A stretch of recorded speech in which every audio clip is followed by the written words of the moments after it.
Assalamualaikum warahmatullahi wabarakatuh. Jumpa lagi dengan saya Siti Nur Fatihah dari kelas A21 NIM 22811311013. Pada kesempatan kali ini kita akan mereview dan merangkum mengenai sistem kesenian di Cirebon bagian 3 yang terdiri dari seni ukir kayu, batik Cirebon, batik keraton, batik pesisiran, dan batik santri.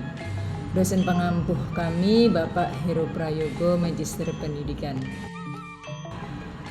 Pada kesempatan kali ini yang kita akan bahas tentang seni kesenian di Cirebon bagian 3. Yang pertama seni ukir kayu, kemudian batik Cirebon, yang ketiga batik keraton, yang keempat batik pesisiran, dan yang kelima batik Ciwaringin. Seni yang pertama yaitu seni ukir kayu. Di Cirebon, seni ukir kayu pada umumnya menggunakan motif-motif fauna, flora, geometris, dan figuratif. Motif flora digunakan seperti yang biasa digunakan motif bunga melati, mawar, ataupun bunga teratai. Untuk motif fauna yang sering digunakan adalah burung merak, burung cendrawasih, ikan.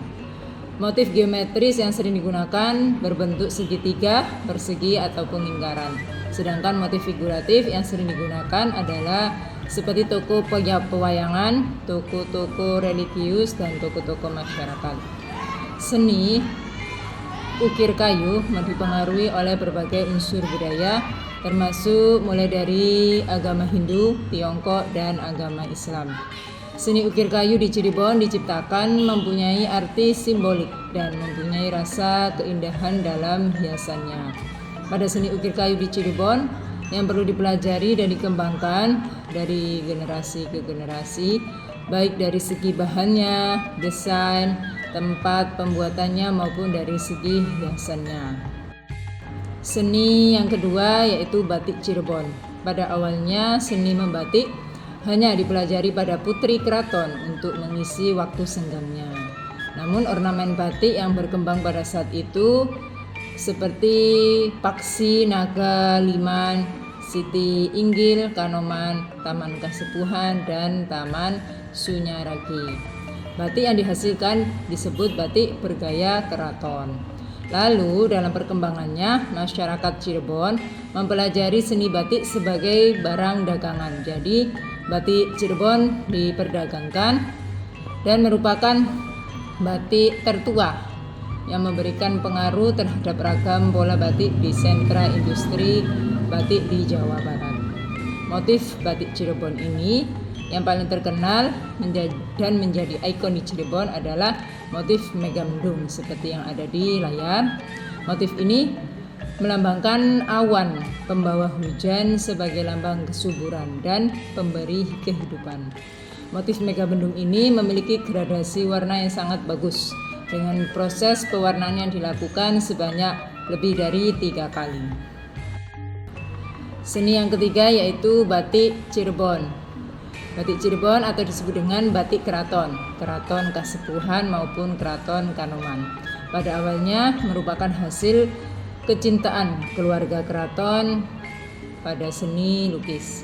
Pada dahulu kala lukisan yang masih menggunakan daun lontar sebagai kanvasnya. Namun sampai sekarang berubah menjadi penggunaan media gambar menggunakan daun lontar tadi dikembangkan menjadi berupa kain atau katun.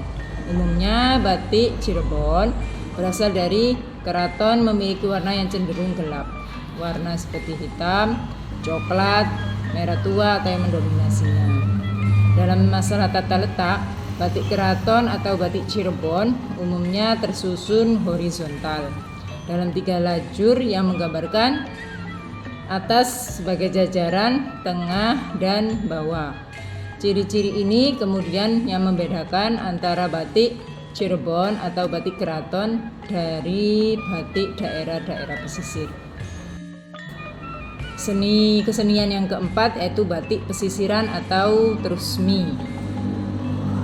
Batik pesisir dikenal juga sebagai batik Bang Birong yang memiliki warna dasar cerah seperti biru, hijau, ataupun merah. Batik pesisiran biasanya dikerjakan dalam 2 kali proses untuk mendapatkan persilangan warna dan perpaduan, yaitu 1 kali warna merah, kemudian dilakukan lagi dan dicelup lagi dengan warna lain seperti biru. Bahkan kadang dikembangkan dengan celupan kuning. Sementara motifnya berhubungan dengan alam, seperti motif ikan, bunga maupun udang ataupun yang lainnya. Salah satu pengrajin yang terkenal batik pesisiran atau trusmi ini adalah Gow Tin Liang dari Trusmi yang mewariskannya pada keturunannya, sehingga batik ini dikenal dengan nama batik Trusmi. Para pengrajin umumnya membuat batik ini untuk sarung, ikat kepala hingga bantal maupun taplak meja. Kesenian yang kelima yaitu batik santri atau ciwaringin. Batik santri merupakan batik khas Cirebon yang lahir dan berkembang sejalan dengan batik trusmi tadi. Batik santri memiliki keunikan dalam segi pewarnaan maupun motifnya dibandingkan dengan batik trusmi tadi. Dari zat pewarna alam yang dipilih pengrajin sebagai keunggulan produknya, meskipun karakter pedalaman motif dari batik santri memiliki makna simbolis dan nilai-nilai moral yang dianut oleh masyarakat. Dalam perkembangannya hanya desa Ciwaringin yang tumbuh sebagai kampung batik. Dari situ berkembanglah berbagai motif yang merujuk pada warisan kalangan santri. Salah satunya motif tebu sekeret, sapu jagat, atau motif pecutan.